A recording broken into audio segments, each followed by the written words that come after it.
اور دیکھ کتنا مشکل، کتنا وقت رہ گیا، 2.5-3 مہینے رہ گئے، 3 مہینے 3.5 مہینے گزار لیں، زیادہ زیادہ 6 مہینے، تھوڑی سی پرہیز کر لیں، احتیاط کر لیں، سبھی کی ذمہ داری، منڈیوں میں بھی اور مساجد میں بھی اور مارکیٹوں میں بھی اور ہر کہیں بے احتیاطی ہو رہی ہے، لیکن یہ تو اپوزیشن نے تو جیسے تہیہ کیا ہوا ہے۔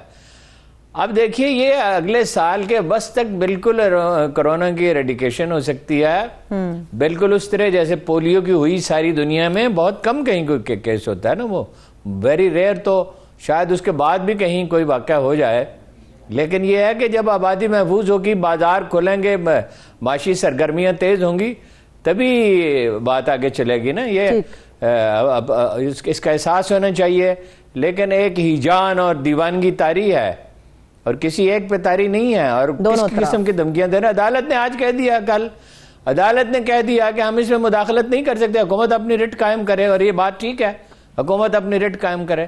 اب وہ یہ کہتے ہیں کہ بھائی جلسہ اگر نہیں کرنے دیتے تو ہنگامہ ہوتا ہے، اور میڈیا پہ ہمہ وقت معاف کیجیے گا چیخو پکار رہتی ہے۔ گھنٹہ گھر میں جو جلسہ ہوا ہے، میں نے بہت کریت کر اس کی تفصیلات پوچھے، 7 سے لے کے 7,000 کے قریب آدمی تھے، اس سے زیادہ جگہ ہی نہیں ہے، وہ جگہ میں نے دیکھی ہوئی ہے، اور زیادہ زیادہ 10,000 ہو گئے، اس میں بہت سے لوگ سندھ سے آئے تھے۔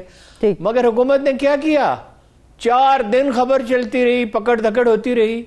وہ بھائی سوچ سمجھ کے حکمت عملی بنائیں، لاہور میں مت کریں پکڑ دھکڑ، اگر وہ کرتے ہیں، اور لوگوں سے یہی درخواست کی جا سکتی ہے عام آدمی سے کہ خدا کے لیے مت جائیں، کسی کے جلسے میں بھی نہ جائیں، چاہے چھوٹی سی گیدرنگ بھی ہو۔ لندن میں اور اسکینڈینیویا میں 10 سے زیادہ مہمان ہو تو جرمانہ ہوتا ہے، ہارون صاحب 1.5 لاکھ پاکستانی روپے۔ عوام کو کیسے منع کریں گے؟ رانا ثناء اللہ کہتے ہیں کہ وہ کووڈ-19 سے اتنے پریشان نہیں ہے جتنے موجودہ حکومت سے، اس لیے لوگ نکلیں گے، اور 13 دسمبر کا بار بار انہیں تو پریشان ہونا ہی چاہیے نا۔ دیکھئے نا، انہیں تو پریشان، ان کے تو اربوں روپے کے اثاثوں کا مسئلہ ہے، ان کے اقتدار کا مسئلہ ہے۔ یہ تو اقتدار کے لیے لوگ اپنے باپوں کے خلاف شہزادے بغاوت کرتے رہے، اور باپ بیٹوں کو قتل کرتے رہے، اور بھائی بھائیوں کو قتل کرتے رہے، انہیں ضرور پریشان ہونا چاہیے عمران خان کی موجودگی سے، اور عمران خان کو ضرور اپوزیشن سے پریشان ہونا چاہیے کہ بھائی وہ اقتدار میں آ جائیں گے۔ ان کی کوشش تو یہی ہے نا کچھ لاشیں مل جائیں، لاشیں تو نہیں دینی چاہیے کسی صورت بھی، اور ان کی کوشش تو یہ ہے عمران خان جائیں یا تازہ الیکشن ہو، عمران خان ان سے پریشان ہو، وہ ان سے پریشان ہو، لیکن ہمارا کام نہیں ہے عام آدمی کا اپنی گردن پیش کرے۔ تو ایک آدمی جلسے میں جائے گا، اس کے بیوی بچے کو ہو سکتا ہے کرونا، اس سے پھر احتیاط تو یہ کہتے تو ہیں، وہ پیپلز پارٹی کے ایک لیڈر پرسوں فرما رہے تھے ٹی وی پہ 6-7 فٹ کا فاصلہ ہوگا، اور وہ دیں گے، ماسک پہنائیں گے، اور یہ کریں گے، اور وہ فلاں چیز پہ اعتراض نہیں، فلاں چیز پہ اعتراض۔ یہ ایک عجیب و غریب طرز استدلال ہے کہ فلاں نے بھی تو چوری کی تھی، فلاں نے قتل کیا تھا، فلاں نے یہ جرم کیا تھا، تو اس کو کیوں نہیں سزا ملی؟ یہ عجیب و غریب طرز استدلال ہے۔ بھائی آپ کو روکا جا رہا ہے، کہاں شرح پہنچ گئی؟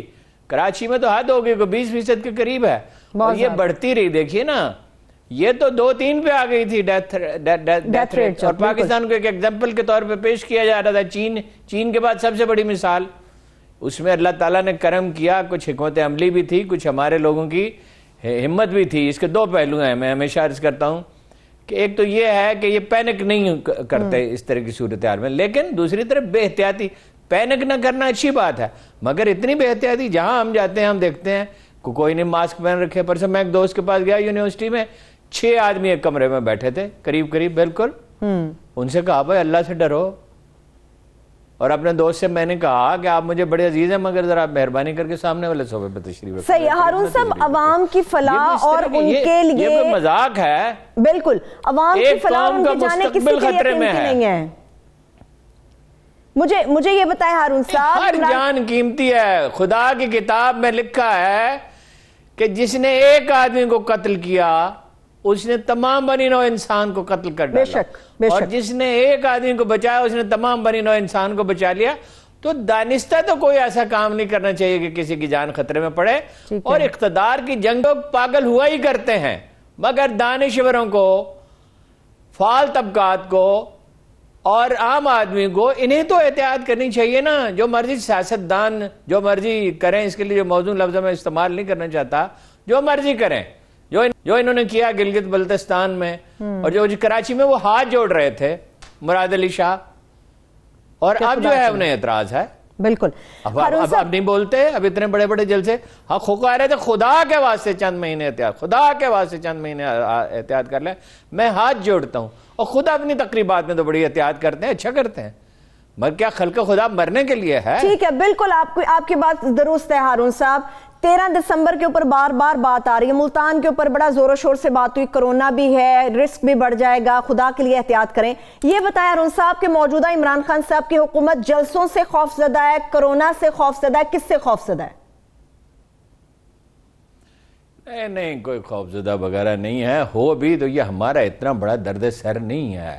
گاؤ آمد و خیر رفت, یہ ایک آئے گا دوسرا چلا جائے گا, یہ ہمارا اتنا بڑا مسئلہ نہیں. ہمارا مسئلہ ہے ملک کی معیشت ٹھیک, اسٹیبلٹی ہونی چاہیے. بھائی اتنی حکومتوں کو گھر بھیجا, نواز شریف کو گھر بھیج دیا تو کیا بھلائی ہو گئی, اور یہ کیا بڑی دھاندلی ہو گئی, بڑی 1 کروڑ 70 لاکھ ووٹ اس کو ملے ہیں, اور بہت پورے فیئر الیکشن تو کبھی بھی نہیں. ہم نہیں کہتے کہ یہ الیکشن پوری طرح فیئر تھے, انہوں نے تو نواز شریف صاحب کا فیئر تھے, جس میں اسکول ٹیچر اور تحصیلدار اور پٹواری اور بے شمار دولت اور حکومت کا اثر و رسوخ اور اپنی مرضی کے نگران وزرائے اعلیٰ نجم سیٹھی جیسے, وہ فیئر الیکشن تھے. انہوں نے تو ہارون صاحب گلگت بلتستان پہ بھی نقطہ اٹھا دیا, اعتراض کا نقطہ تو وہاں بھی اٹھ گیا, جس کے بارے میں کہا جا رہا تھا کہ وہاں پہ بالکل فری الیکشنز ہوئے ہیں. اٹھاتے رہیں, اس طرح کی مذکر خیز آمکانہ بات سننی ہی نہیں چاہیے. ایک پولنگ سٹیشن کی مثال وہ پیش کر سکے, اور خود جب انہوں نے الیکشن لڑے تھے, ابھی ان باتوں کو ریپیٹ بار بار ہم کرتے ہیں, لڑے تھے تو یہ ہمیشہ مرکز میں جو حکومت برسر اقتدار ہوتی تھی وہ اس سے زیادہ سیٹیں لیتی تھی. 14-15 سے کم تو کسی نے نہیں لی, انہیں تو پھر بھی 9-10 سیٹیں ملیں. ایسا ہی ہے بالکل. لیکن ہارون صاحب, ہم معیشت کی جب بات کر رہے ہوتے ہیں, پاکستان کو مضبوط ہونا چاہیے. چلیے ایک طرف تو اپوزیشن اس در پہ ہے کہ پاکستان مضبوط ہی نہ ہو, ان کو اپنے جلسے, ریلیاں, ورکرز کنونشن عزیز ہیں, مگر یہ جو ہڑتالیں ہو جاتی ہیں, ہڑتال کے نام پر احتجاج ریکارڈ کرائے جا رہے ہیں, یہ بھی تو پاکستان اور اس کی معیشت کو, اکانومی کو نقصان پہنچا رہے ہیں. انہی سے اپیل کر رہے ہیں نا, وہ جو اسی ایک بات کو کیا بار بار دہرایا جائے. آگے چلیں, اب دوسرے موضوع پہ چلیں. ٹھیک ہے, چلیں معیشت کے لحاظ سے آگے بڑھ جاتے ہیں ہارون صاحب. جو بہت بڑی خبر آپ بھی ہمارے ساتھ شیئر کرنے والے ہیں کہ پاکستان کی بہت بڑی سرمایہ کاری پاکستان میں آنے والی ہے, وہ کس طرح سے آئے گی, جس کا آپ نے لب لباب ابھی کچھ مختصر سا بیان کیا رشیا کے حوالے سے, وہ کیسے پورا پلان کس طرح سے ایگزیکیوٹ کیا جائے گا؟ دیکھیے تفصیلات طے ہو رہی ہیں. معاملہ یہ تھا کہ روس سے ساتھ تو ہماری دشمنی تھی, ہم امریکی کیمپ میں تھے, انڈیا روس کے ساتھ تھا, روس ہمیں اسلحہ تک نہیں بیچتا تھا. یہ 2004 سے سچویشن امپروو ہونا شروع ہوئی, اور انہوں نے ویسے تو ہم نے 2016-17 میں ان سے کہہ دیا تھا کہ گوادر کی بندرگاہ استعمال وہ کر سکتے ہیں, جس کی صدیوں سے انہیں ضرورت ہے. دیکھیے نا, وہ پورا سینٹرل ایشیا انہوں نے فتح کیا, وہ جو ان کا سمندر ہے وہ تو 6 مہینے جمع رہتا ہے, تو انہیں گرم پانیوں کی ضرورت 12 مہینے تجارت ہے. بیچ میں تو صرف افغانستان ہے ہمارے اور روس کے, اور وہ بھی افغانستان میں بھی رباح خان کی پٹی پہ کام ہو جائے, 20-25 کلومیٹر کی ہے, تو آپ سینٹرل ایشیا میں داخل ہو گئے. ٹھیک, تو انہیں بہت قریب پڑتا ہے, یہی ان کے لیے سازگار ہے. وہ فارماسیوٹیکل انڈسٹری میں انویسٹمنٹ کرنا چاہتے ہیں, وہ سٹیل مل میں کرنا چاہتے ہیں, کراچی کی سٹیل مل میں کرنا چاہتے ہیں, وہ انرجی سیکٹر میں کرنا چاہتے ہیں, اور جگہوں پہ بھی کرنا چاہتے ہیں. فی الحال یہ اشارے انہوں نے دیے ہیں, اور بالکل واضح طور پہ کہا ہے, کوئی بھی اس میں ایمبیگوٹی نہیں ہے. اور گیس کی پائپ لائن کا تو معاہدہ بھی ہو چکا ہے. سوال یہ ہے کہ افغانستان میں امن ہو.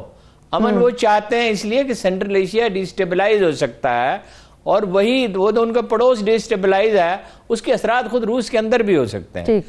تو اس لیے پاکستان کا اور ان کا نقطہ اشتراک یہ ہے. دیکھیے, پاکستان, ایران, ترکی, روس اور چین, پہلے مرحلے میں پاکستان, چین اور روس, ترکی تو ہمارا دوست ہے ہی, لیکن یہ بعد میں اس الائنس کا حصہ بن سکتے ہیں. یہ دنیا بدلنے جا رہی ہے, بہت سے لوگ اس کا ادراک نہیں رکھتے. یہ جو جنرل اسد درانی جیسے لوگ جو ہیں, یہ جو بروئے کار آتے ہیں تو یہ ایسے ہی نہیں آ جاتے, یہ اندر افراتفری چاہتے ہیں, سوشل میڈیا کو استعمال کرتے ہیں, اور خیر چلے اس پہ موضوع پہ آئیں گے تو پھر بات کریں گے. روس کے ساتھ ہمارے اس وقت تقریباً $900 ملین کی میکسیمم $1 بلین کی تجارت ہے. چلیے ہارون صاحب میں اس کے اوپر تفصیل سے بات کروں گی. جس طرح سے آپ کہہ رہے ہیں کہ اس کا سمندر تو 6 مہینے جمع رشیا کا. پاکستان ہے گوادر کی جب ہم بات کرتے ہیں تو گرم پانی کہا جاتا ہے کہ جی گرم پانیوں کا یہ سلسلہ ہے پورا. ماضی کی تاریخ رشیا اور پاکستان کی دونوں کی آپ کے سامنے ہم بریک سے واپس آ کے رکھیں گے کہ ماضی میں گرم پانیوں تک رسائی رشیا چاہتا تھا, پاکستان اس تک پہنچنے نہیں دیا اس نے, پاکستان نے اس کو. مگر اب جب کئی سال گزر گئے, کئی دہائیوں کے بعد اب گرم پانیوں تک خود رسائی دی جا رہی ہے, تو تب ہم درست سمت میں نہیں تھے یا اب ہم درست سمت میں نہیں ہیں؟ ایک چھوٹی سی بریک, واپس آگے اس پہ بات کروں گی. اسٹے ود اس.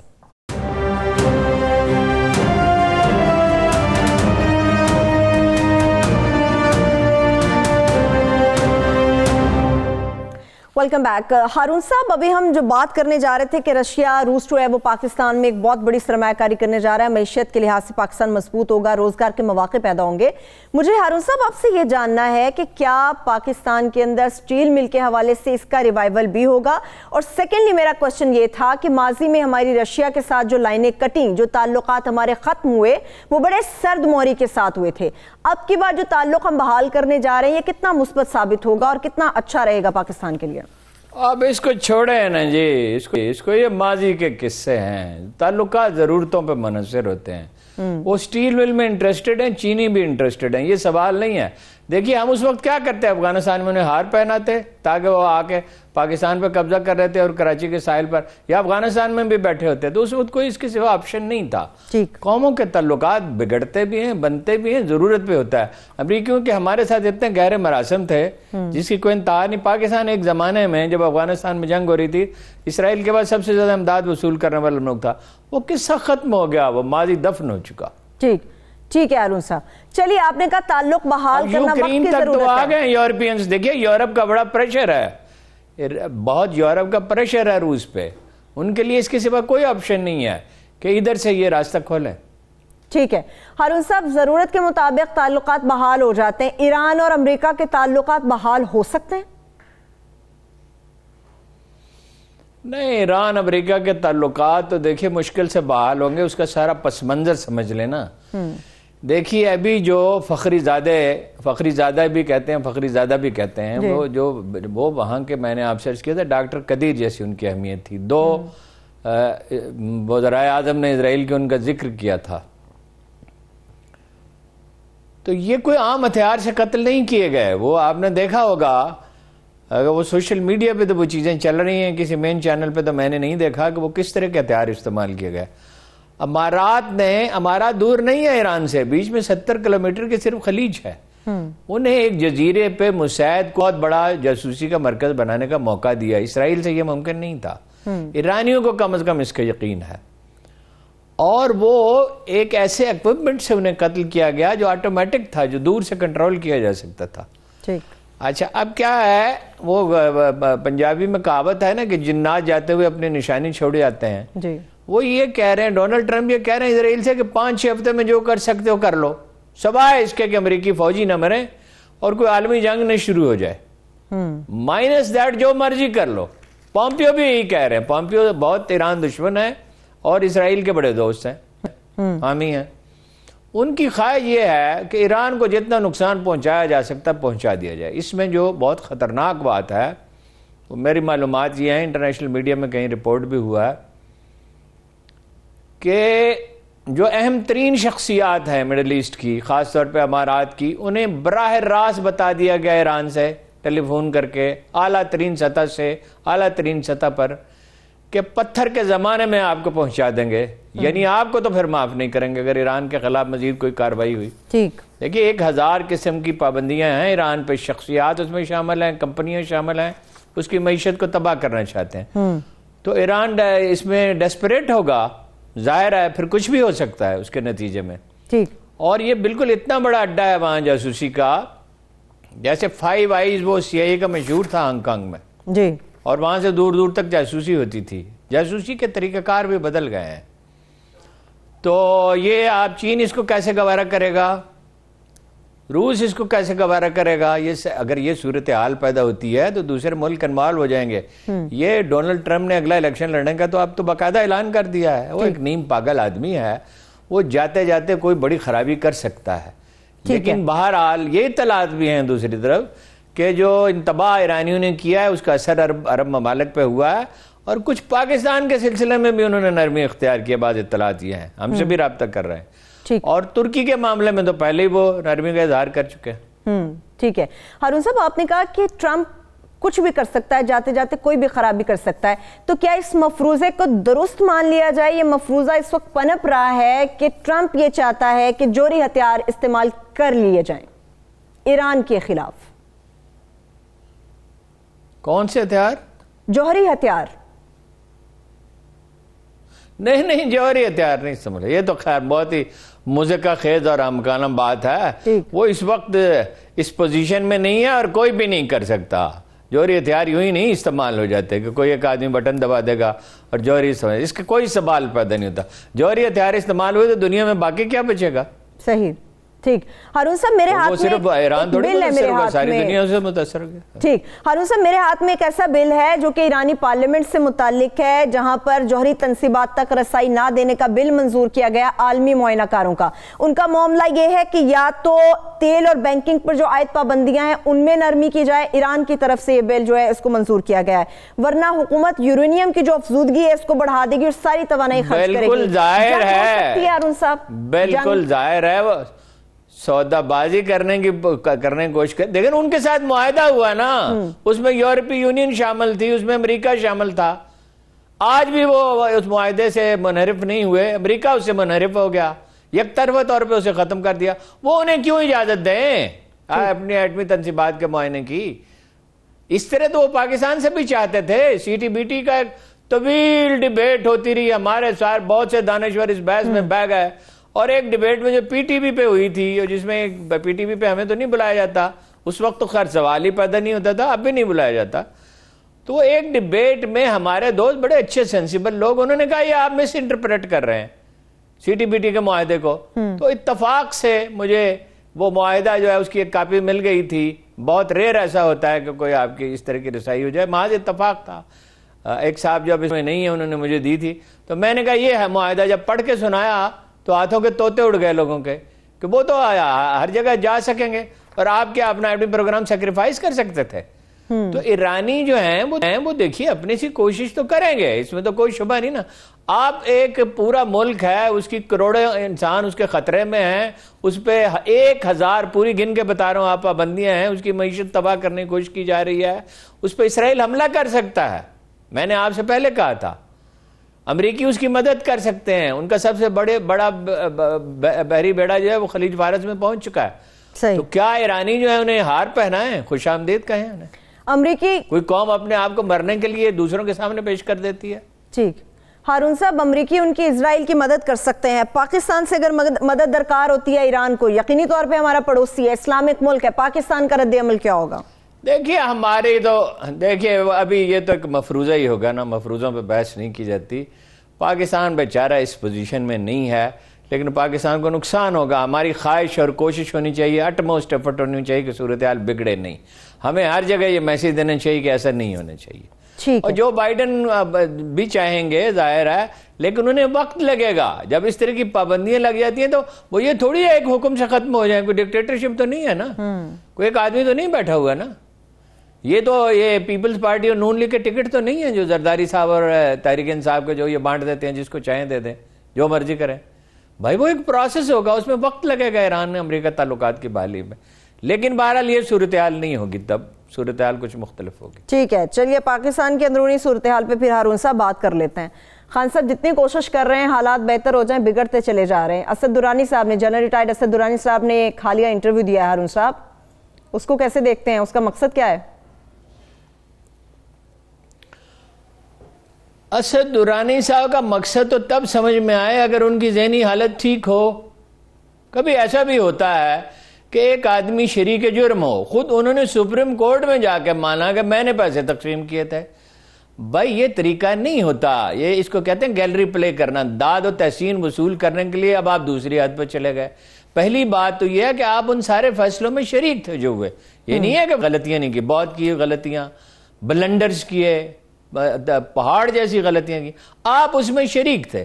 اب دو مسئلے ہیں ان کے ساتھ جو مجھے لگتا ہے, ایک تو احساس جرم کا شکار ہے, اور ایک یہ ہے کہ خود کو نیٹ اینڈ کلین ثابت کر کے داد وصول کرنا چاہتے ہیں, میں تو بڑا بہادر ہوں. سٹھیانا اسی کو کہتے ہیں. ضروری نہیں 60 برس کی عمر میں آدمی کے صاحب جواب دے جائیں.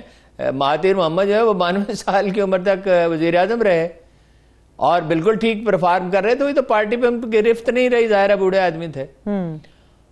تو وہ کیا کہہ رہے ہیں, کیا کہہ رہے ہیں. پہلے بات یہ سنیے کہ ISI کا چیف را کے سابق چیف سے مل کے کتاب لکھتا ہے, یہ کتنی عجیب بات ہے. اور نیپال وغیرہ میں اس سے ملتا ہے جا کے, اور یہ کہتا ہے, BBC میں بھی غالباً انہوں نے یہی کہا, مگر بہرحال اس سے پہلے وہ یہ کہہ چکے ہیں کہ اگر چھوٹی موٹی سرجیکل سٹرائک کرے انڈیا تو پاکستان کو خاموش رہنا چاہیے. یہ عجیب و غریب بات ہے, اپنی گردن پیش کرنی چاہیے. اور پاکستان میں وہ حکومت قائم کیسے رہے گی, اور اسٹیبلشمنٹ کی حیثیت کیا رہے گی, اس کے بعد حکومت ہوگی کیا, کہ جو وہ حملہ کرنے کے لیے آئیں اور آپ کو چھوٹا اسٹرائک کریں گے, پھر بڑی کریں گے, پھر اس سے بڑی کریں گے, اور آپ خاموش رہیں. اس کا کیا مطلب ہے؟ سیدھی سی بات یہ ہے کہ وہ اپنے جرم تسلیم کریں اور اس کے بعد کہیں کہ ہاں یہ غلطیاں ہوئی ہیں. پھر وہ کہتے ہیں, عجیب و غریب بات کہتے ہیں کہ میں نہیں مانتا کہ اسامہ بن لادن کی وہاں موجودگی کا پتہ نہیں تھا. پتہ نہیں یہ آدمی جنرل کیسے بن گیا تھا, میں تو حیران ہوں. یا خان بھی خیر بن ہی گئے تھے, اور 3 سال برقرار رہے. اللہ کے بندے, انہوں نے رکھنا ہوتا وہ ایک کمپاؤنڈ میں رکھتے اسامہ کو, کوئی خندق نہ بناتے, کوئی بھاگنے کا راستہ نہ بناتے, کوئی اس کی حفاظت کا بندوبست نہ کرتے. وہ ہیلی کاپٹر گرانا کون سا مشکل ہوتا ہے, اور پورے خاندان کو وہاں رکھتے, اتنا بڑا کمپاؤنڈ بناتے, اس کو ایک سے دوسری جگہ منتقل نہیں کر سکتے تھے, خندق نہیں بنا سکتے تھے, کوئی حفاظت کا بندوبست نہیں کر سکتے تھے. عجیب و غریب بات ہے. دیکھیے الطاف حسین باوجود اس کے کہ برطانوی مہرہ تھا, انڈین مہرہ تو وہ تھا ہی, برطانوی مہرہ بھی تھا, اس نے اتنا بڑا جرم کیا اور اس کے پولیس اس کے گھر میں گئی مگر اس کے خلاف کوئی کارروائی نہیں. انہوں نے اس کو پاگل خانے میں کیوں داخل کرایا تھا؟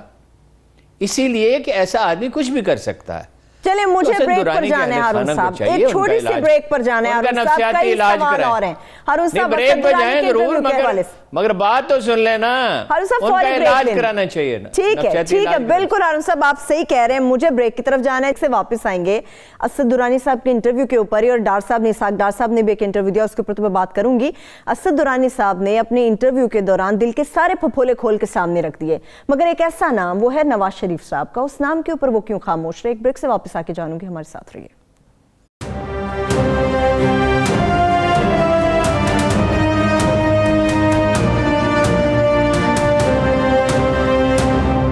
Welcome back. اسد درانی صاحب نے جو انٹرویو دیا ہے اس سے متعلق بات چل رہی تھی. ہارون صاحب آپ ذکر تو کر رہے تھے, ان کے ذہنی توازن کے حوالے سے بھی آپ نے بہت ساری باتیں کی, انہوں نے بہت ساری حکومتوں کے اوپر باتیں کی, ماضی کی حکومتوں کی, فوج کے حوالے سے انہوں نے بڑی خاص طور پہ باتیں کی. نواز شریف کے نام پر وہ خاموش کیوں رہے؟ ان کا کوئی خاص ذکر نہیں انہوں نے کیا. ظاہر ہے اس میں تبصرے کی کیا ضرورت ہے. نواز شریف کے معاملے میں وہ اس لیے خاموش رہے, اس کو ذرا یاد صادق والے واقعے سے جوڑ کے دیکھیں. یاد صادق نے زندگی بھر اونچی آواز میں شاید ہی کسی سے گفتگو کی ہو, شاید ہی کبھی کوئی رسک لیا ہو, اور وہ پارلیمنٹ میں کھڑے ہو کے یہ فرمایا, انہوں نے ارشاد فرمایا کہ ہماری قیادت کی ٹانگیں کانپ رہی تھی. اشارہ کیا چیف آف آرمی اسٹاف کی طرف. یہ پاکستان وہ آرمی ہے جس نے ساری دنیا میں, ہم جیسے ملکوں میں کہیں دہشت گردی کنٹرول نہیں ہوئی, سیریا میں, اپنا عراق میں, افغانستان میں, لیبیا میں, کن کن ملکوں میں, شام میں, ہر جگہ اس نے کنٹرول کی. یہ وار ہارڈنڈ آرمی ہے. اس کے سربراہ جو ہے پھر وہ مکر گئے, پھر انہوں نے کہا نہیں میری تو قیادت سے مراد تھی, وزیر خارجہ سے مراد تھی, فلاں سے مراد تھی. اور جو وہ 1 سال سے ڈپریشن کا شکار تھے, 2 سال سے, پچھلے سال فیبرری میں ہوا تھا نا, ان کو جشن منانے کا موقع دیا. ٹھیک ہے نا. ایک ہے ایجنڈا یہاں لوگوں کا اقتدار کی جنگ کا, ایک ایجنڈا ملک سے باہر بھی ہوتا ہے. دیکھیے حسین حقانی یا عائشہ صدیقہ جیسے لوگ, یہ بہت چھوٹے چھوٹے انٹرسٹ ہوتے ہیں, احساس کمتری کے مارے ہوئے ہوتے ہیں, کہیں سے تھپکی ملی, کوئی اچھی جاب کسی یونیورسٹی میں مل گئی, کسی امریکی برطانوی عہدیدار نے بلا لیا, تو بس اسی پہ وہ ان کی انا کی تسکین ہو گئی, اور غلط فہمیاں بھی ہیں بہت. لیکن ISI کا سابق چیف یہ بات کہے کہ وہ حملہ کریں تو آپ برا نہ منائیں. یعنی فوج کا مرائل تباہ ہو جائے جو اس وقت اپنے عروج پہ ہے، کیونکہ اس نے بہت کامیابیاں حاصل کی ہیں. وہ تو دیکھیے ہماری پالیسی نہیں ہے جنگ کی، ورنہ سینکڑوں لاشیں انہوں نے اٹھائیں کنٹرول لائن پہ، اس کے باوجود کہ دونوں طرف کشمیری مسلمان آباد ہیں، ہمارے بھائی ہیں، تو ہم کوئی زیادہ خطرہ مول نہیں لے سکتے. اور سفید جھنڈے لہرا کے وہ لے گئے، لیکن کور کمانڈر سے کہا گیا کہ جنگ تک نوبت نہ جائے، اتنی بڑی کارروائی نہ کرے. وہ چیف آف آرمی اسٹاف وہاں بیٹھا ہوا تھا، قریبی آپ کو بتایا تھا بپن راوت، اس کو بتا دیا گیا چلے جاؤ یہاں سے، مطلب تمہیں اڑا دیں گے. اور بڑا بہادر جنرل تھا وہ جس نے یہ اطلاع اسے دی تھی. اس نے اور بھی بہت سے کارنامے انجام دیے. ابھی چونکہ فوج میں ہیں تو مناسب نہیں ہوتا نام لینا، جب وہ ریٹائر ہو جائیں گے تو میں ان کے بارے میں لکھوں گا، آپ کو بتاؤں گا کہ کیا کیا عظیم الشان کارنامے اس شخص نے انجام دیے. اچھا یہ کہہ رہے بھائی عوام کا مرائل تباہ ہو جائے پھر آپ کی معیشت بھی کیا رہے گی. یہ کوئی آدمی جس کا ذہنی توازن ٹھیک ہو یہ گفتگو کر سکتا ہے؟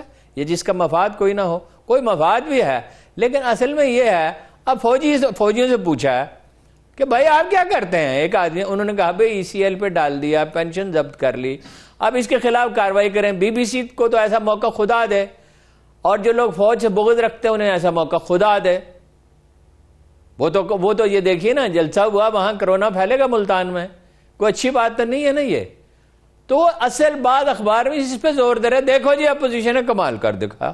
وہ کیا کمال کر دکھایا؟ انہوں نے 18 آدمی مار دیے تھے، کتنے ہیں وہاں پہ مناج القرآن یونیورسٹی میں. وہ حکومت جب چاہے ایسا کر سکتی ہے. اچھا کیا نہیں کیا، بلکہ حماقت کی کہ اس کو جو لوگوں اتنے لوگ گرفتار کیے، گرفتار نہ کرتے تو وہ اتنا بڑا نہیں ہو سکتا تھا اجتماع. اور لاہور میں بھی کیا، لاہور میں جتنی وہ تیاری کر رہے ہیں ذرا بھرپور جلسے شاید وہ کر لیں، لے آئیں گے، پیسے خرچ کریں گے، بریانی کھلائیں گے، تفریح کے موقع دیں گے، لاہور میں لوگ سیر کریں گے، مال روڈ کی اور شالامار باغ کی اور بہت سی جگہوں کی. لاہور میں تو آپ کو پتا ہے کہ لاہور میں ایسے بیچ میں بات آ گئی، دنیا کی سب سے زیادہ قدیم عمارتیں کہاں ہیں؟ لاہور میں. دنیا کے کسی ملک میں نہیں ہے. 465 تاریخی عمارتیں ہیں صدیوں پرانی. شاہی قلعہ دیکھیں گے، بادشاہی مسجد دیکھیں گے، سیر کریں گے. گرفتاریاں ہوں گی باہر سے آئیں گے، لوکل تھوڑے سے آئیں گے. لاہور میں بھی ہوں گی گرفتاریاں؟ لاہور میں مجھے کیا پتا ہے، میں عمران خان کے بارے میں کوئی پریڈکٹ نہیں کر سکتا. میں نے آپ کو بتایا تھا کہ جلسہ کرنے کی فائنلی اجازت دے دی جائے گی، لیکن اس سے پہلے جو تماشا ہوتا رہا وہ کیوں ہوتا رہا میری سمجھ سے باہر ہے. اور یہاں بھی ممکن ہے کریں، کرنی نہیں چاہیے، اس لیے کہ بھی ساری ذمہ داری. دیکھیے فعال طبقات پہ اسحاق ڈار کے انٹرویو کا اور یہ جو جلسے کر رہے ہیں بہت اثر ہو رہا ہے. پڑھے لکھے سمجھدار لوگ یہ کہتے ہیں کہ یہ وہی جھک مار رہے ہیں، یہ بڑا نقصان پہنچے، تباہی آئے گی اس سے ملک میں. تو آپ انہیں کرنے دیں، یا تو یہ ہے کہ آپ اپنی ریٹ نافذ کر دیں، جسٹس اطہر من اللہ نے بالکل ٹھیک کہا، حکومت اپنی ریٹ نافذ کرے، یا تو پھر جرت دکھائیں. وہ جرت تو ہے نہیں.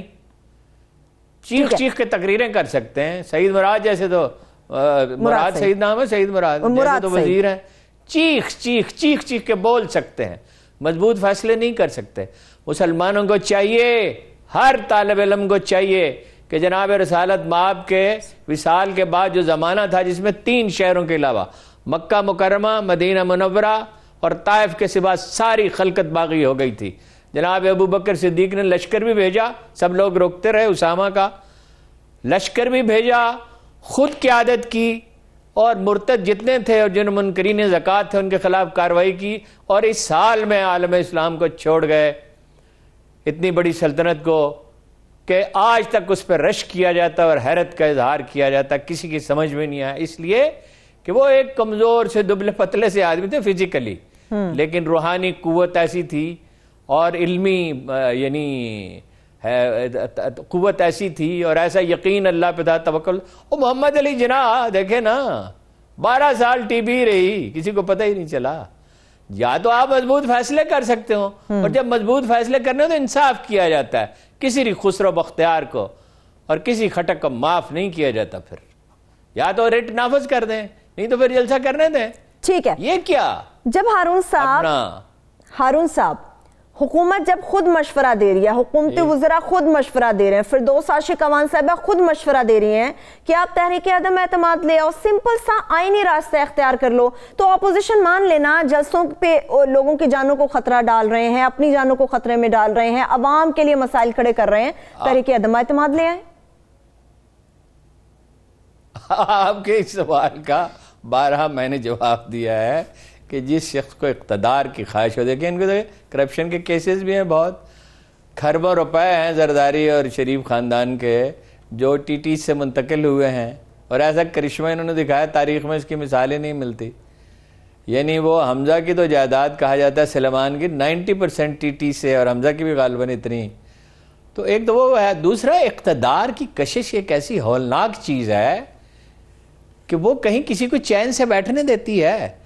پھر اس میں جب انتقام کی خواہش شامل ہو جائے، مولانا فضل الرحمان کا مسئلہ یہ ہے کہ وہ عمران خان صاحب سے بارہا درخواست بھی کی جس زمانے میں میرا ان سے ملنا جلنا تھا کہ وہ یہ نہ کہا کریں یہ جس طرح کے الفاظ آپ استعمال کرتے ہیں، لیکن وہ بھی باز نہیں آتے.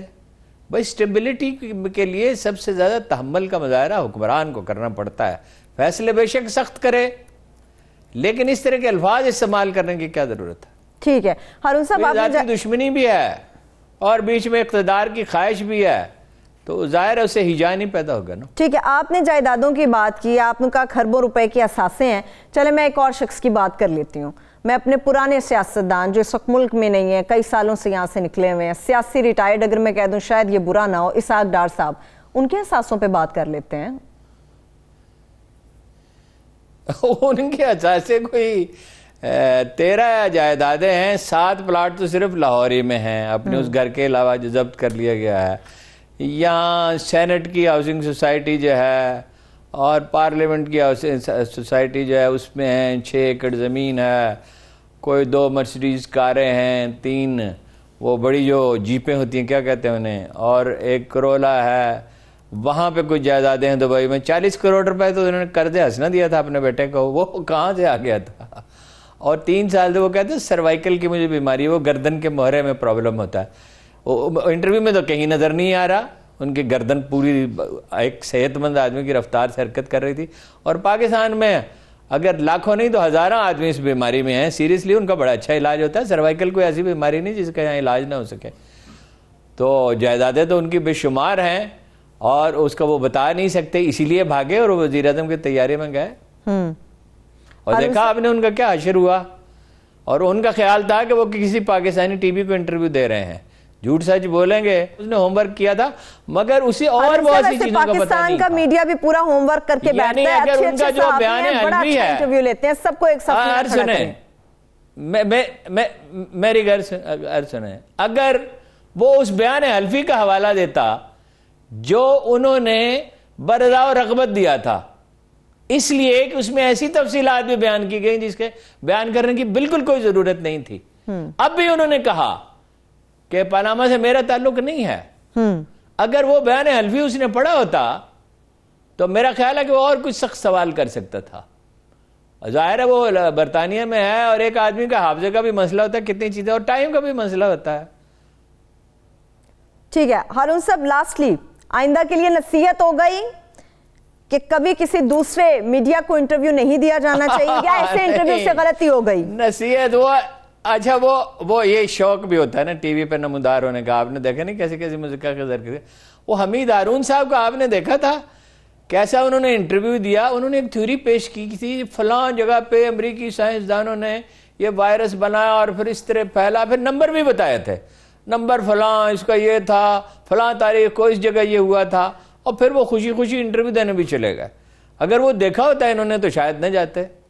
بہرحال کچھ نصیحت ہو گئی اور کچھ ان کے پھر انہوں نے ڈیفینڈ کرنے کے لیے. ایک چیز آپ نوٹ کریں، پچھلے 3 دن سے مسلم لیگ کا میڈیا بہت ایکٹیو ہے، سوشل میڈیا. چلیے انشاءاللہ تعالی اس پر بھی ہارون صاحب بات کریں گے. وقت بالکل ختم ہو گیا میرے پاس. بہت شکریہ، تھینک یو سو مچ ہارون صاحب، آپ نے بڑی خوبصورت یہ بات کی. استحکام بڑا ضروری ہوتا ہے، مگر استحکام کے لیے ملک کے حکمران کے اندر تحمل ہونا بے حد ضروری ہوتا ہے.